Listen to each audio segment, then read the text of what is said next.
अरे 2 मिनिटं लाईट चालू कर ना. आतले लाईट चालू कर ना. तुझा व्हिडिओ काढतोय मी गाडी चालवतो. माझा काढतील का नाही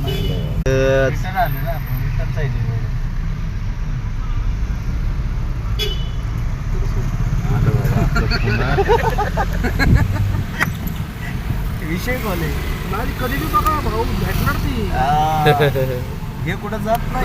जात नाही काय हे जे व्हिडिओ बनवलंय ना ते भारतात कुठं पण जाऊ द्या, आपल्याकडे परत येणार डायरेक्ट युट्यूब मास्टर. लय चांगले दिवस पण ठरवले तू की जास्त एकदम अति गर्दीचे नव्हते. कोटी कोटी धन्यवाद गुरुजी, आम्हाला तुम्ही नेलं कुंभमेळ्याला, सगळ्या देवांचं दर्शन करून आणलं.